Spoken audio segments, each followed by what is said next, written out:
Thank you very much. Thank you. Let me start by saying everything Jim Porter was talking about in terms of protecting this freedom and the NRA, every single one of you here in this room today deserves congratulations for. And folks just like you all over the country, you're the ones that made all that possible. You're the ones that make it possible for us every day to defend this freedom. It's people like you sitting out there right now, but in your heart, are determined not to lose this American freedom that make all this possible. So I want to thank you from the bottom of my heart. You do it, and you do it every single day. Thank you.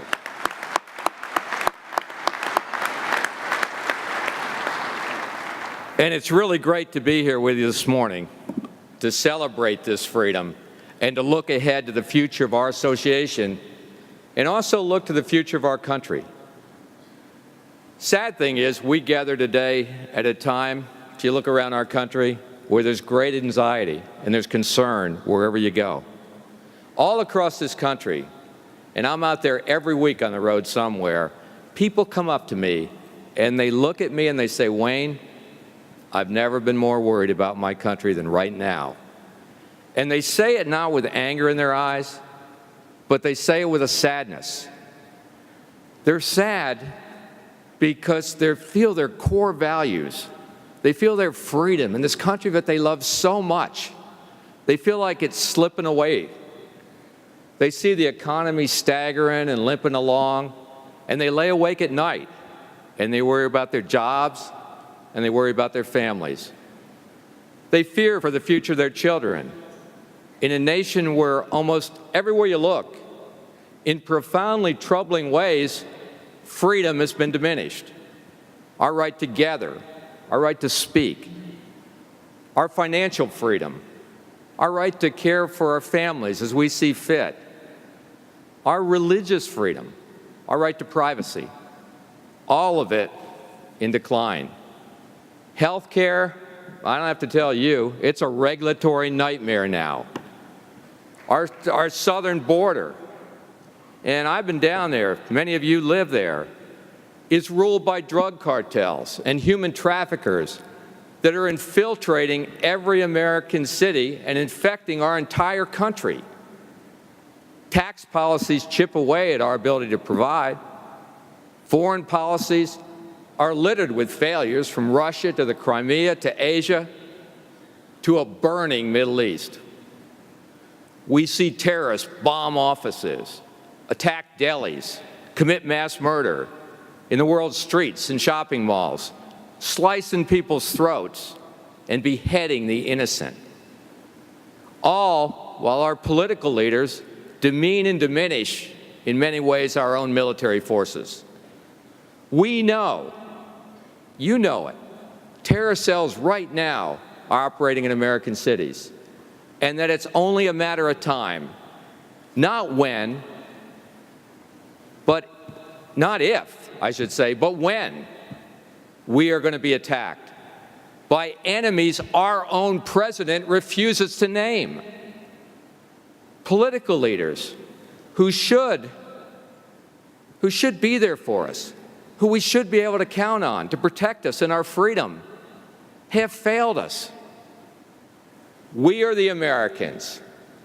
I look out there and I see all of you, and you know what I'm going to say is true. We are the Americans that grew up learning that a young George Washington could chop down a tree, but he could never tell a lie. The fabric of America was stitched from those simple, powerful words in our Declaration of Independence. We hold these truths. We were taught, all of us growing up, that honesty is the best policy. And from its very beginning, honesty has always been America's best policy. Not anymore. Among the political class and the media class in this country, truth is no longer self-evident. They wake up every day to lie and spin. They weave a fabric of untruth to deceive us only to serve and protect their own careers, their own wealth, their own fame, and believe me, you know it, their own agendas. We, all of us, and Americans just like us all over this great country, shake their heads and say, oh my God, it's got to stop. The whole character of our country is slipping away, and we fear we may never be able to recover. National policies built upon lies lead to national collapse, the end of this country as we know it. We wonder what can be done. All of us. We hope and we pray for someone to save America. There was a time when the news media went out and exposed the liars, outed the schemers, and helped keep government honest. An epidemic of dishonesty has spread to the very highest levels of government, while the national news media either looks the other way or spins the lie as truth to the American people. It's not journalism. It's entertainment. It's ratings. It's celebrity. All aimed at an agenda where a lie holds as much value as the truth. The dishonesty in the air, my gosh, it's so thick, it's become hard for normal people in this country to breathe. Our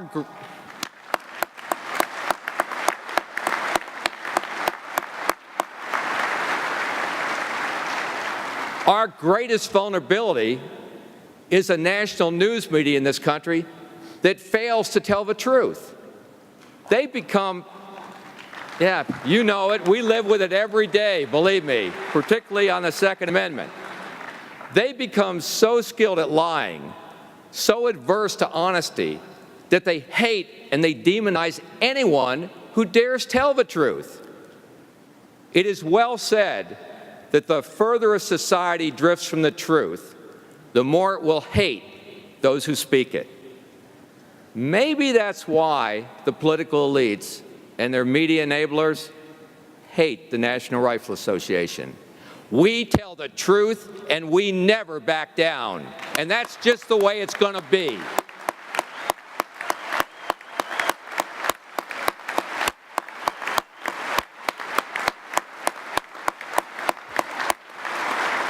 And that's why, while freedom has been on the decline in so many ways in this country, one freedom has not just been preserved, but it's been expanded. And I'm talking about Second Amendment freedom. We are doing that together. All of you out there have been on the front lines in that fight, and on the front lines, you have to stay. For freedom has never been more threatened than it is today. The next 650 days are the most dangerous days in history for the Second Amendment and for our personal freedom. That's how long President Obama has left. Between now and the day he leaves office, he has 650 days to do whatever he wants to whomever he wants. He disregards the Constitution. He ignores his oath of office. He snubs Congress, and he dismisses the majority will of the American people. For nearly 7 years now, the President has forced his transformation down America's throat, and our nation is choking on it.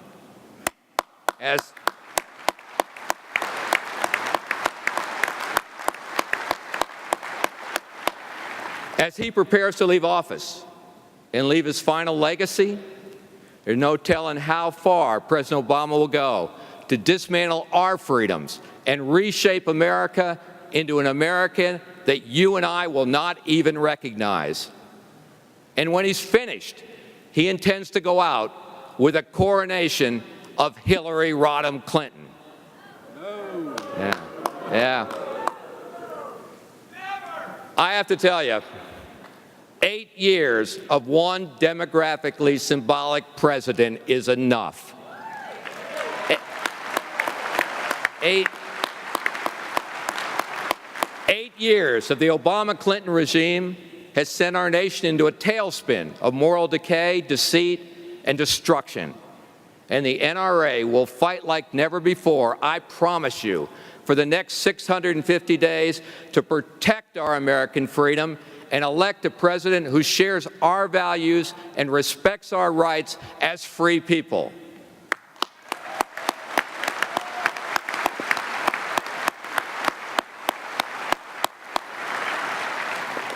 Leaders who don't respect all of the rights of all Americans don't really trust Americans at all, and they sure don't deserve to lead. No right is more sacred than the individual right to keep and bear arms, to protect ourselves, to protect our families, our communities, and our nation. For that right, the NRA will always fight, and believe me, the fight is coming. Please watch. You know the threat is real.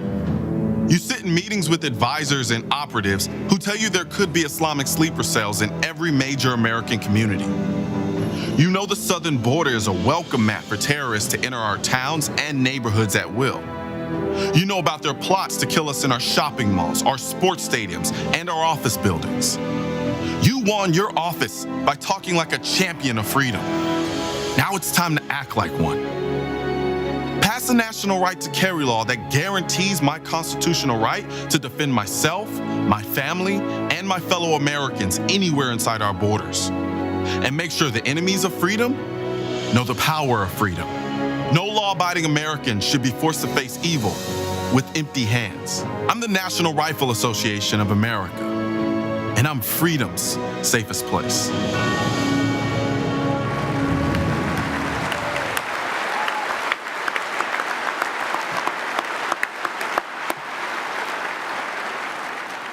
I'm going to say something here, and I know every one of you in this room agree with it.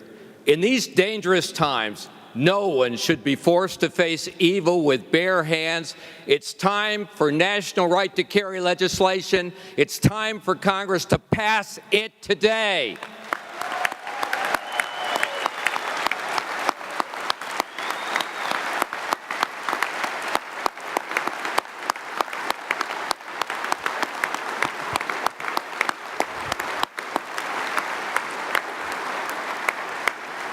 No politician has the right to tell us that we don't have the right to protect ourselves, and no president and no Secretary of State should have the right to dishonor our brave servicemen and women who protect this nation.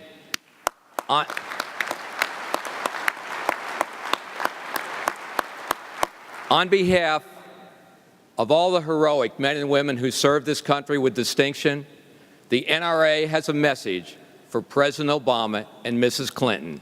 Please watch.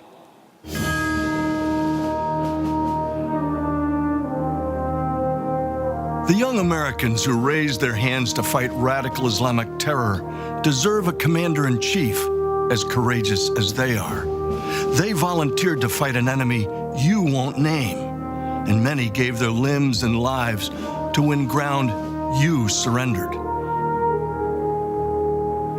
No previous generation of American soldiers, sailors, airmen, guardsmen, or Marines have been sent into harm's way by political leaders so unwilling to define what matters most: victory. These brave patriots have a deeper understanding of America's place and purpose in the world than Washington's so-called elites and their media enablers. And someday soon, in places America liberated then abandoned, like Fallujah, Ramadi, and Mosul, tomorrow's troops may have to fill their brothers' bloody boots. These are my heroes, willing to fight and die for my freedom. And I demand a commander-in-chief worthy of such sacrifice. I'm the National Rifle Association of America, and I'm freedom's safest place.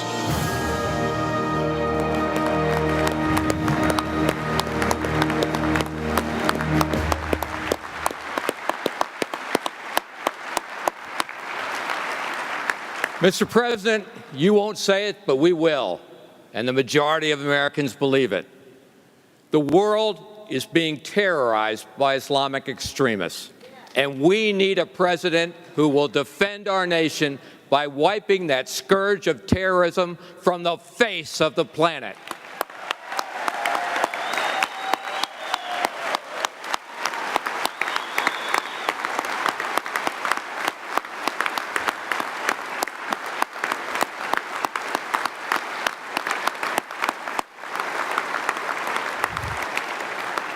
The NRA will not sit idly by as our nation faces such great peril. We will not be silent. We are freedom's safest place.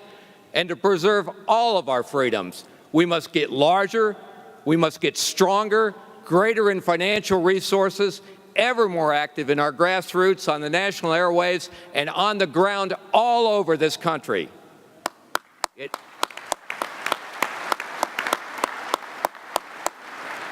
That mission starts right here and starts right now and requires your commitment and your work from this day forward. The new ads you've seen today are just the tip of the spear. Between now and the 2016 election, our campaign is going to span the entire country. And to every American who wants to end the erosion of the country, I challenge you to do something, and we need you. Join the NRA. Join with us today.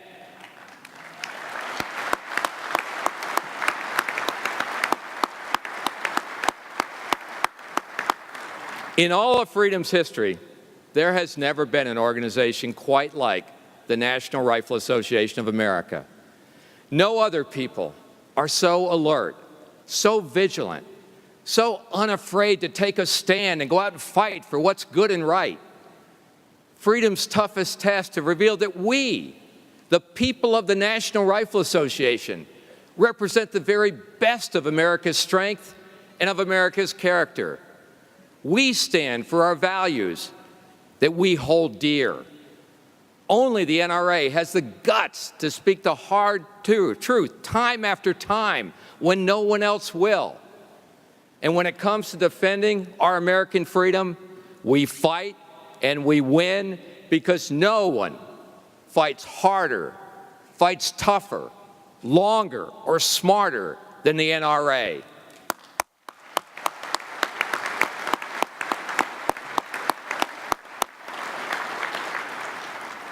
America needs the NRA now more than ever before.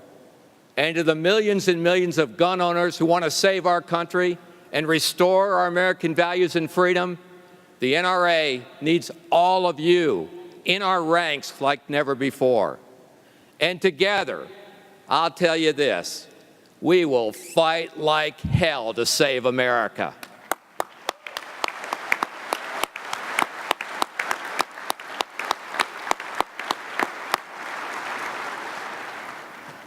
What we're facing is truly a national emergency. The salvation of our nation hinges on the 2016 elections. For America, we must lead the way. We must win, and we must save our freedom. This is the election. This is our time. No one can sit this out. I need you to help me with this. Talk to everyone when you go back to your cities and your towns and your states. Every single gun owner in the country must join our cause. The road to the White House is by election. It's not by coronation. And at the end of that road, when our next president is elected, we vow on this day that name will not be Hillary Rodham Clinton. And our Bill of Rights will not be Hillary's new server to be wiped from the pages of history. We're going to stand for freedom and fight.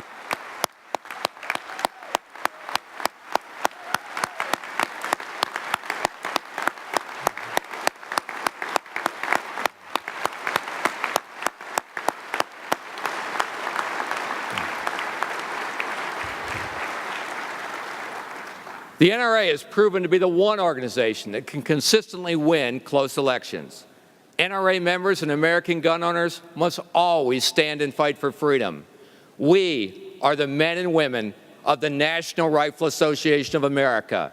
We will take back our country, and we will help restore America to its rightful place as the world's greatest nation that has ever existed in the world, the United States of America. Thank you very much, and let's fight for freedom.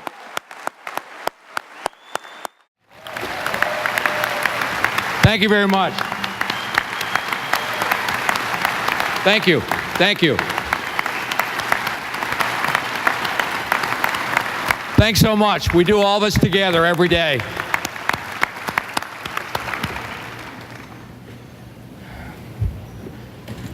You know, as I look out here at this gathering this morning, I can tell you there's something truly unique about this room.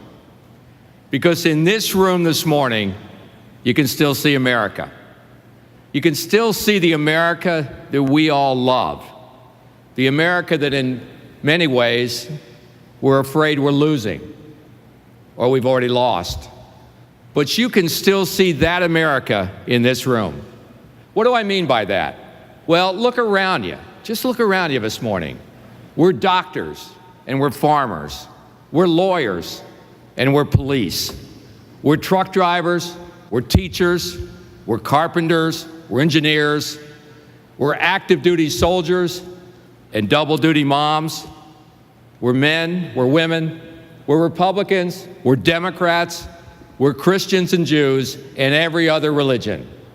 We're every age and race and demographic in the book. We in this room, we all come from every conceivable walk of life. We're proud of that diversity within our ranks because that's what gives us our strength and our stability. Throughout the NRA's history, we've always embraced the equality of Second Amendment freedom for all income levels, all races, all religions, all law-abiding men and women, and all law-abiding Americans. Because that's what freedom means. It's what America means. And it's what makes NRA the oldest, largest, and most effective civil rights group on earth. But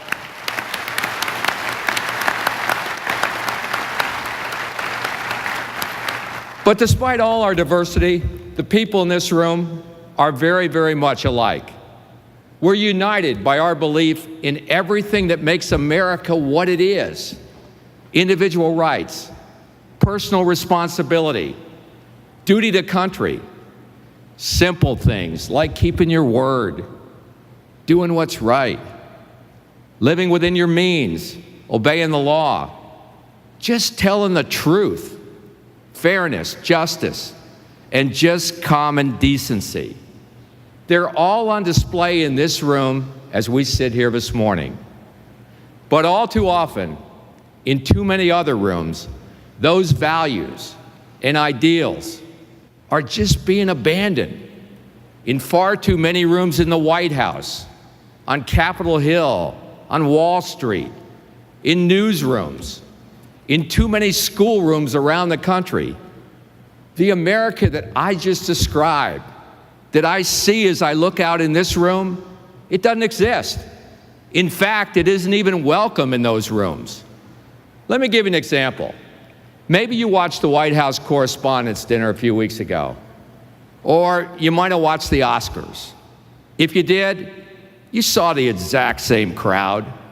They're the elites of this country, the political elites, the media elites, the Hollywood elites.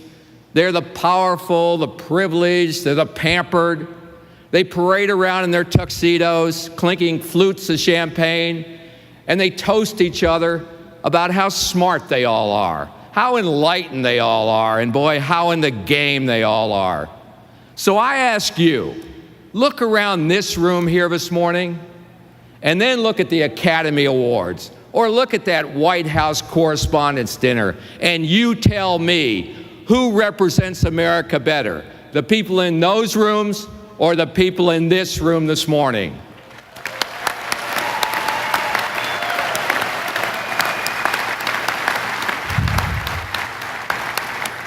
We in this room know that the elites in those rooms, have gotten to the point where they're completely disconnected from what matters to most Americans.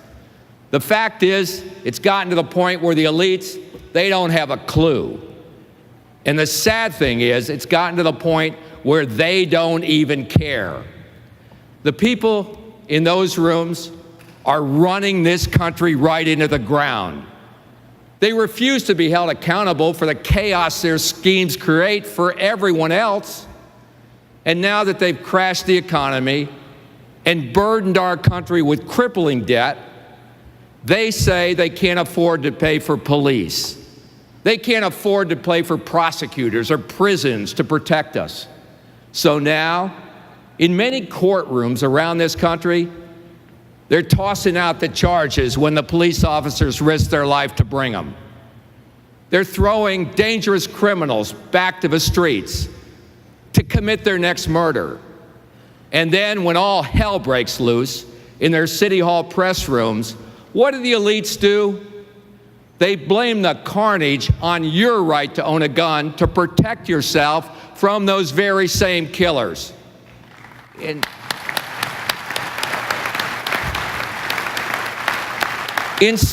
Instead of enforcing the laws against the bad guys, they demand new laws against the good guys to disarm us.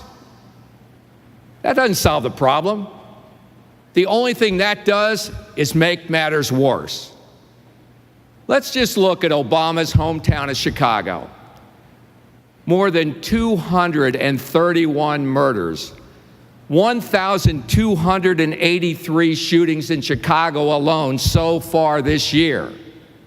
Obama, he says it's because they don't have enough anti-gun laws in Indiana or one of the other 4 states that border Illinois.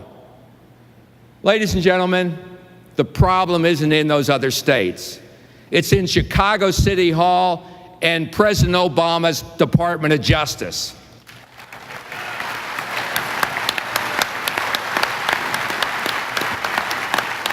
And the reason why Chicago sees so much terror and bloodshed every night is because in Chicago, they don't prosecute armed criminals. Obama could cut Chicago murders in half if he wanted, or more. He's got all the gun laws he needs. He's got all the laws he needs. But you know how many illegal gun seizures they prosecute under the federal laws in Chicago? 1 out of every 100. 1%. It's unbelievable. Last year, Obama's immigration authorities identified over 152,000 illegal aliens, mostly in jails, they considered to be, quote, criminal threats. Yet almost 60% of them were never deported. In 2014, these statistics just make you sick when you hear them, released over 30,000 more who had already been convicted of an average of 3 crimes each. And they didn't deport them, they just cut them loose back on the streets of our country. So, it's no surprise that since 2010, police say those convicted criminal aliens that the people sworn to protect us simply released and put back on the streets, they have committed 135 new murders in our country. It's a tragedy. Meanwhile, under new sentencing schemes that Hillary Clinton supports, they're purging federal inmates in prisons by the thousands, and many of them are dangerous. And you know what they're calling it? Compassionate release. You know what they call those criminals now? Not criminals, not felons, not even inmates. Now Loretta Lynch's Justice Department calls them justice-involved individuals. Where are we going in this country? What's going on in people's heads? What's compassionate? And how the heck is justice involved in forcing good people to live amid the terror that those policies put right into our neighborhoods every single night? The political elites, it's gotten to the point where they are completely lost in our country. And because they're lost, we're losing the America that we all love. Whatever issue you look at, let's just go through them. Whatever issue you look at, terrorism, crime, jobs, health care, government mandates, border security, energy, education, the elites and their ideology are destroying this country. And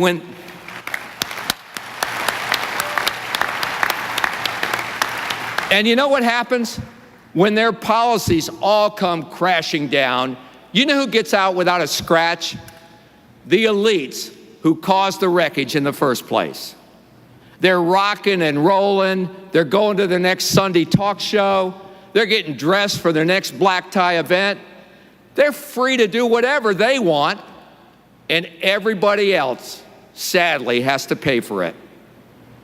You know, it might be let the good times roll for Hillary Clinton as she collects her next six-figure speaking fee from Goldman Sachs. But when the political elites paved the way for Wall Street get-rich schemes and crashed our economy, and there's nowhere for you to work, there's no money for police, and the schools in our country are a disaster, they tell you you're on your own. It might be rock and roll for Hillary Clinton as she collects millions from the Hollywood donor class in the same salon where she tells them she's going to shut down the coal industry and save the world. But if you're a coal miner and anybody else who depends on the artery of energy that drives American industry and feeds your family, she'll tell you, sorry, you're on your own. It might be rock and roll for Barack Obama and Hillary Clinton with their taxpayer-funded, platinum-plated government worker health plan. But if you're a combat vet, and a lot of them are right here this weekend with us, and you're home from Iraq or Afghanistan, and you got to spend 3 years or more trying to get care through the VA system, they tell you you're on your own. They promise you the moon with billions for this and billions for that. But if you're not in the elite, chances are you won't see a cent. Listen to this. 50 years ago, 2 out of 3 people in this country trusted the government most of the time. 2 out of 3. Today, 4 out of 5 people in the United States of America don't. Is it any wonder when they prove to us every day that they're not worthy of our trust? Their cynicism and their lies infect everything around us. The American people don't trust the media anymore either. Is it any wonder when in newsrooms around the country, political activists posing as reporters pass off their lies every single day as truth? And I don't mean just rhetorical fibs. I mean flat out, bald-faced, brazen lies. And you all know it, and so do people everywhere. You can keep your health care. The emails weren't classified. The border is safe. Anybody ever been down there lately? Fast and furious. The economy's going gangbusters. Iran won't get the bomb. The 13 hours of Benghazi. It's lie after lie after lie. And yet, listen to how they talk down to us when they're telling us what to think. Listen to their tone. Listen to their inflection as they sneer and look down on people. Look at how they signal to the viewer right from the start of a show who they think is stupid, who they think is smart, and who they think deserves your vote. Who do they think they are? They're not just condescending, they're hypocrites. A couple weeks ago, when the Secret Service said it wanted background checks on reporters who come to political conventions this summer, the journalists went nuts. They howled as the government agents were burning books and busting up printing presses. Yeah, they'll scream bloody murder if anybody approaches the First Amendment. Yet when it comes to the Second Amendment, those very same journalists want every kind of background check, every kind of delay, every kind of restriction, every kind of outright ban that you can think of. And you know something? They're never going to stop an armed killer, a rapist, a genocidal tyrant, or a terrorist mass murderer with a rolled-up newspaper. But I'll tell you this, with the right to keep and bear arms, we just might.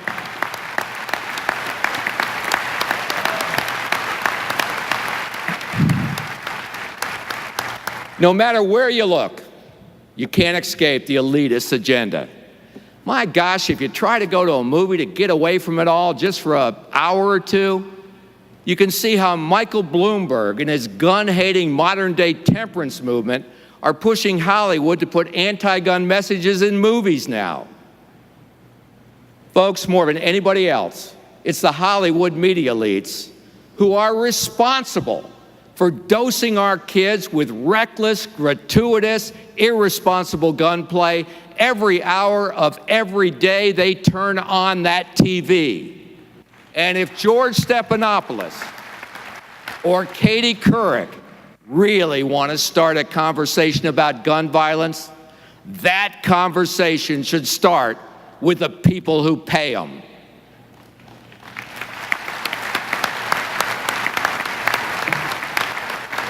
You know, 50 years ago, Americans looked to those rooms for answers. Today, we look to those rooms and we get answers that make America's problems worse. We here in this room, we understand we live in a dangerous world. The enemies of freedom are out there and they are real, and you know it. They're all around us, and we need to be ready. My gosh, we've got Russian warplanes buzzing our ships, Iran pursuing nuclear weapons, North Korea testing ICBM delivery systems to reach this country, and ISIS killers cutting a bloody trail to our doors. And we also know it's just a matter of time before those horrors that we all witnessed in Brussels, that we all witnessed in Paris, come home to America. And what do the political elites want to talk about? Gun control, gutting our defenses, more free stuff. We here in this room believe that we, the people, America's voters, should choose our own leaders, and we should decide our own destiny. But in far too many back rooms in Washington, and too many salons of fundraisers in New York and San Francisco, and too many newsrooms of the media manipulators, and too many in those rooms, too many of the elite string pullers, they say, hey, not so fast. We decide. But if you're living someplace where there's no jobs, where there's drugs everywhere, gunshots every night, and dealers on your doorstep as you try to send your kids to schools that don't teach them anything, you have gotten to the point in this country where you'll have anyone but them decide. Folks, this election isn't just about your Second Amendment freedom and your rights. It's about all the rights, all the freedoms that define America and defend our way of life. Each one of us, every day, need to remind Americans about what's great about our country before what's great about America gets wiped away by the elites. And that's exactly what the NRA is doing, what we're doing through Freedom's Safest Place. Let me show you what I mean for just a minute. To the Ayatollahs of Iran and every terrorist you enable, listen up. You might have met our fresh-faced flower child president and his weak-kneed Ivy League friends, but you haven't met America. You haven't met the heartland, where the people will defend this nation with their bloody, calloused, bare hands, if that's what it takes. You haven't met the steel workers and the hard rock miners or the swamp folks in Cajun country who can wrestle a full-grown gator out of the water. You haven't met the farmers, the cowboys, the loggers, and the truck drivers. You don't know the mountain men who live off the land or the brave cops who fight the good fight in the urban war zones. No, you've never met America, and you ought to pray you never do. I'm the National Rifle Association of America, and I'm freedom's safest place.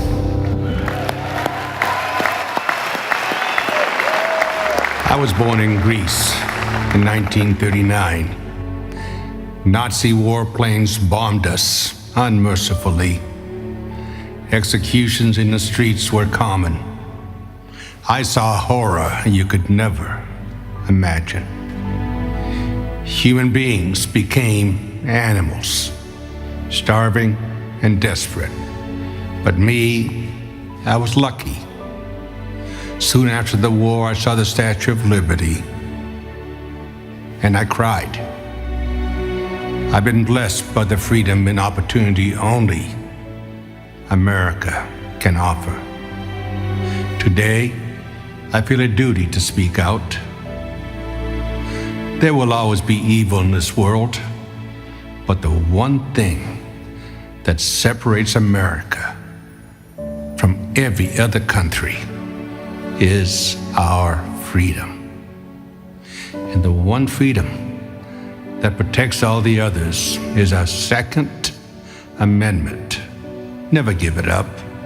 Never.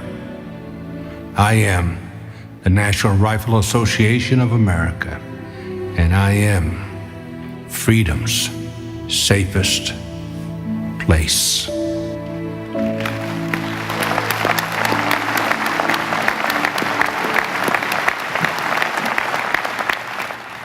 In rooms like this one, and in rooms all across America, you have proven you understand just how special and unique American freedom truly is. And you've proven again and again and again that you, the real America, are willing to fight to defend all of our freedoms, and you know how to win. That's why American freedom is safer in this room than anywhere else on the planet. It's why the National Rifle Association of America is freedom's safest place. Starting this morning, it's up to each of us in every room we enter to stand and fight with every ounce of our energy for all the principles, values, and freedoms that make America unique. We need to reawaken the America, the passion and pride and unity of purpose that made this country so special, where we will not give up our God-given right to defend ourselves, our families, to the elites, to Obama, to the media, and sure as hell not to another Clinton. So,